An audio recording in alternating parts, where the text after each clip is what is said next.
ಕಾಡು ಸೇರುವಂತ ಆಯ್ತು. ಹೌದು, ನನ್ನ ತಂದೆ ದಶರಥ ಭೂಪತಿಯಲ್ಲಿ ಕೇಳಿದ್ರಂತೆ, ಹಿಂದೊಂದು ಕೊಡುವಂತ ವರವನ್ನ ಈ ಸಂದರ್ಭದಲ್ಲಿ ನನಗೆ ಬೇಕು. ಆಗ ನನ್ನ ತಂದೆಯವರು ಕೊಟ್ಟರು.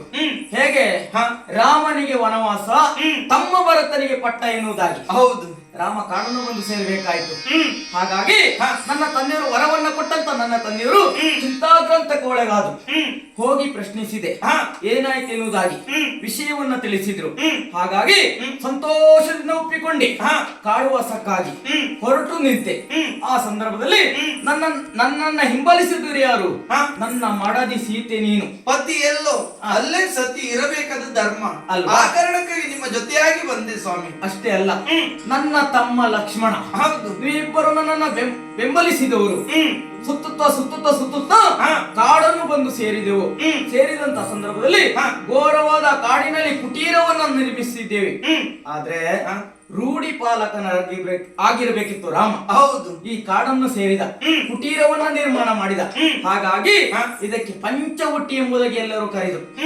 ಹಾಗೆ ಇವತ್ತು ಗಮನಿಸ್ತಾ ಇದ್ದೇನೆ, ಯಾವತ್ತು ನಿನ್ನ ಮಗ ಹೀಗಿರ್ಲಿಲ್ಲ. ಏನೋ ಕೇಳಬೇಕು ಹೇಳಬೇಕೆನ್ನುವಂತ ತವಕ. ಏನೇ ಅದು ಸ್ವಾಮಿ? ನೋಡಿದೆಯ ರಾಮ, ನೋಡಿದೆಯ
ಈ ಪಂಚವಟಿಗೆ ಬಂದು ಅದೆಷ್ಟೋ ದಿನಗಳು ಕಳೆದವು ಅಲ್ವಾ?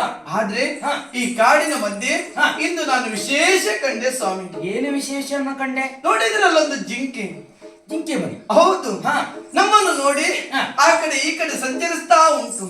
ಅಷ್ಟೇನ ಸ್ವಾಮಿ, ಏನು ಅದ್ರ ಮೈಬಣ್ಣ ನೋಡಿ ಸ್ವಾಮಿ, ಹೇಗಿದೆ? ಚಿನ್ನದಂತ ಮೈಬಣ್ಣ ಉಳ್ಳ ಜಿಂಕೆ. ಸರಿ, ಅದು ನಮ್ಮನ್ನು ನೋಡಿ ಕುಣಿಯುವುದನ್ನು ನೋಡಿದ್ರ? ಹೌದಾ? ತನ್ನಂಗ ದಿನ್ನಂಗ ದಿಕ್ಕಿಟ ತೋ ಎನ್ನುವ ಹಾಗೆ ಲಯಬದ್ಧವಾಗಿ ಕುಣಿತಾ ಉಂಟು. ಹೌದಾ? ಅದ್ರ ಕಾಲುಬೆರಳು ನೋಡಿ ಸ್ವಾಮಿ, ಸಣ್ಣ ಸಣ್ಣ ಕಾಲುಬೆರಳು, ಕಾಲ ಉಗುರುಗಳಿದ್ದಾವೆ.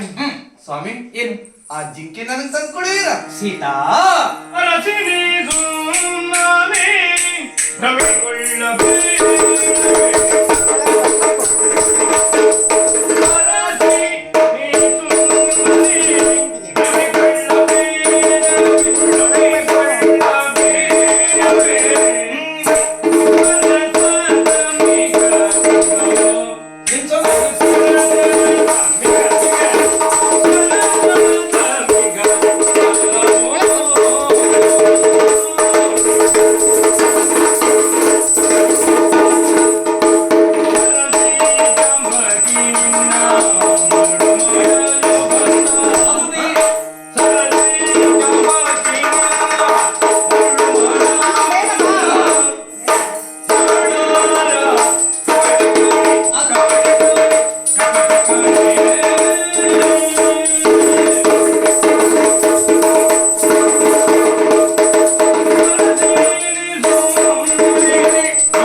ಸೇರುವ ಮುನ್ನ ಋಷಿಮುನಿಯಲ್ಲಿ ಕೇಳಿ ತಿಳಿದ ಪ್ರಶ್ನೆ.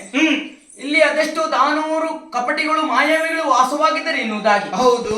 ಆಶ್ರಮದ ಮುಂಭಾಗದಲ್ಲಿರುವಂತ ಜಿಂಕೆಯನ್ನು ನೀನು ಬಯಸ್ತಾ ಇದ್ದೀಯ. ಇದು ನೋಡು, ಜಿಂಕೆಗೆ ಎಲ್ಲಿಯಾದ್ರೂ ಕಾಲು ಬೆರಳಿರ್ಲಿಕ್ಕೆ ಸಾಧ್ಯವೇ? ಓ, ಹಾಗಿರ್ಲಿಕ್ಕಿಲ್ಲ. ಗೊರಸಾಗಿರ್ತದೆ. ಹೌದು. ಅಷ್ಟೇ ಅಲ್ಲ, ಕಾಡ ಜಿಂಕೆ ಚಿನ್ನದ ಮೈಬಣ್ಣ ಪಂಚವರ್ಣದ ರೇಖೆಯನ್ನ ಹೊಂದಿರ್ಲಿಕ್ಕೆ ಸಾಧ್ಯವೇ ಇಲ್ಲ. ಇಲ್ಲವೇ ಇಲ್ಲ. ಇದೇನು ಬಲ್ಲೆಯ ದುರುಳರ ಕಪಟಾಕೃತ್ಯ ಜಿಂಕೆ. ಇದನ್ನ ಬಯಸಬೇಡ, ಮುಂದೆ ನಮ್ಮ ಪಾಲಿ ಕೇಡು ಬರ್ತದೆ. ಮಿಗದಿಂದ ಕೇಳು